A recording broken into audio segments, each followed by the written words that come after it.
it's been a very long time since I've said I've had a phenomenal week. There's been a couple things that have happened. I was able to host a networking event on Wednesday. I think it went great.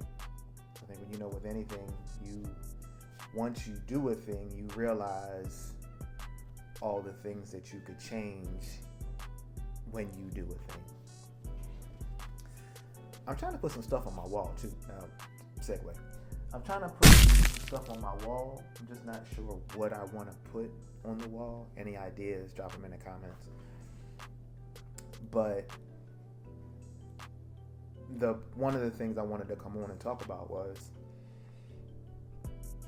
have you ever felt that you truly can't be you? Because your parents told you you had to be a certain way, your mentors told you you had to be a certain way, your teachers told you had to be a certain way, or what they thought you'd be best at. Has anybody ever really asked you, what do you like to do? Like, what are you good at? What are the things that make you smile? Me? I actually like to talk. I can't necessarily say I like the spotlight, kind of, because in school I was the class clown. So the spotlight's not new to me, but I still get nervous in front of a whole lot of people. Crazy, right? But I never had anybody ask me, hey OG, what do you want to do? What do you want to be when you grow up? Or, let me take that back. What do you enjoy? What can you see yourself doing that you enjoy as an adult? I don't know, because nobody ever asked. And it probably wasn't until I was in my 40s where I remotely began to find things that I enjoy doing, i.e. because of life, kids, work, life, kids, work. But as I get older, I'm beginning to realize that it's important to find that thing that makes you want to do it. So for those that you know the story, I started a podcast in 2020, and I probably did it for all the wrong reasons. I did it because I thought that men wanted to hear about the things that I wanted to talk about, because it was a podcast. It's called Daddy Issues Reloaded, and they may have wanted to hear, but what I didn't realize is everybody doesn't want to talk about the things that affect them, or the things that are holding them back, because they don't know that they're holding them back. Crazy, right? So yesterday, a good friend of mine did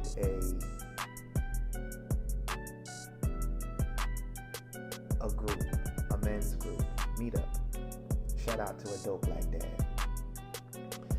And he was like, he asked me a question like, what do you think would benefit from it? I was like, everybody would benefit from it. But the first one, with anything, you over-invite hoping that you get a number. And if you don't get a number, it could be a deterrent from doing it again. I was all in because I understand the importance of men having a safe space to be able to talk about whatever, because that's not something that we talk about. My question to you is, what is a safe space to you? I know we talked about some things last night, but what I realize is we all have a different definition of safe space.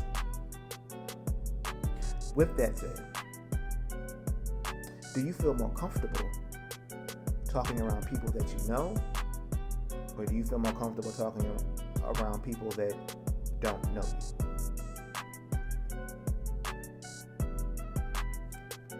Understand this.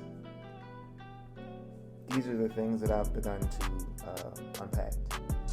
Just because somebody sees you physically every day or every week or whatever, doesn't mean that they see you.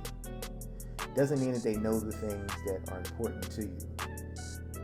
I think I talked about it before. You know, you have different groups of friends. You have church friends. You have the friends that you may make from work. You may have friends from the hobbies that you have. But you can't expect your friends, you can't expect your friend groups, and I use friend real loosely as a 50-year-old black male. You can't expect your friend group to cross support. Here's why. I can't expect the people in my run group to support me at church if they don't go to church, or they don't go to the type of church that I go to, or that's just not their jam. I can be mad that they don't support, but why? I can't expect my church friends, or we'll say group. People take offense to the quotation mark friends. The church group to appreciate or support me in running if that's not the thing that you do. It's no shade to anybody, but I think, based upon my experiences, that we should just show up. If I show up for you, you show up for me. Here's my naivety. Did I say that right? I don't know. You know what I mean. I thought if I showed up for you, or if we had a conversation or we were talking, it meant that there was something there. And that's not always the case. I had to grow to realize there are the people in your life have different roles. They play different roles depending on what it is and where you are. And that's not a bad thing. But I don't think we get to that place fast enough without all the hurt, harm, and danger we cause ourselves. But yesterday, being in a room with these guys, these men, it just made me realize that there are other people out there that are willing to show up and be vulnerable and talk about God stuff. And it's not always online. Like, there are people in my circle that I know. Well, I won't say in my circle because there are people that I know that truly want to heal. They want to be better, and they're willing to take a leap of faith and step outside their comfort zone to do it. If your car breaks down, you can't get it fixed if you don't call anybody. And if you don't know how to fix it, guess what? It stays broke. You can't expect dinner to get made if it's your night and you don't have an idea, a plan of how to execute. Everybody's going to be hungry. I'm going to say this, and then I'm going to go ahead and wrap it up. As a man, what I've realized is if I take care of me, if I work on me being whole, me outwardly dealing with the things that bother me, realizing, putting on the table the things that I know that hinder me from being a better me. If I don't do that, I'm taking away from the people that I was put on the earth to serve. Whether it be my kids, whether it be my wife, my mom, my stepmom, bonus mom, I don't like step, whomever, the kids, the young adults, the youth that I'm called to talk to, deal with, mentor, guide, whatever the word is. I had to, yesterday, I calculated the years that I've worked with at-risk youth. We had 29. I'm 52. So I've been doing it for a minute. My way of reaching them may not be the way that you reach them, but I understand that I have a gift and I'm called to.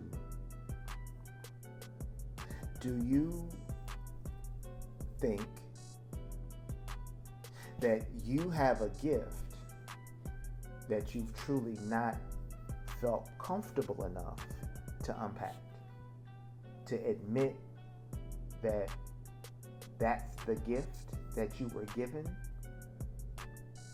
You've just not done what you needed to do to become great at your gift. There's more to come, but I really wanted to come on and ask you, what is the thing that is inside of you that you have refused to let out? Scared of failure, scared of what people may say, scared of what happens if I do and nobody shows, scared of whatever. What is the reason that you haven't moved forward in the thing that has that burning desire inside? We all have it. I'm pretty sure you've experienced it. If you've gotten to this point of the video, drop a comment below.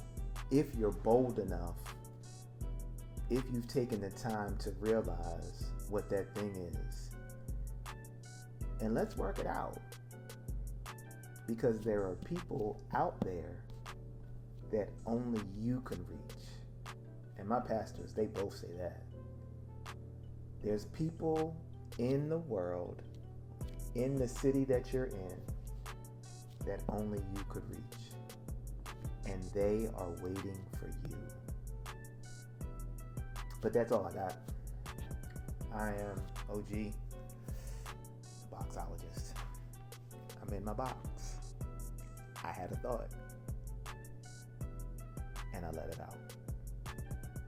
What is that thing that you need to let out? I look forward to the comments. I'm interested to see if anybody will comment.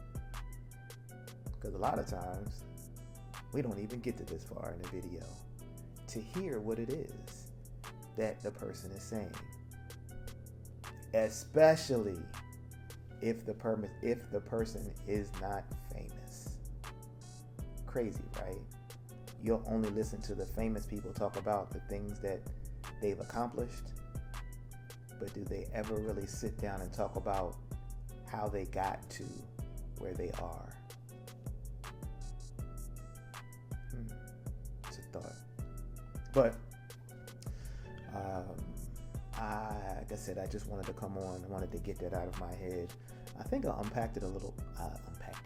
I will unpack it a little more, and move forward. But I'm interested to hear what you have to say. I'm interested to see what is inside of you that you have yet to be vulnerable enough to let out. All right? I'll talk soon.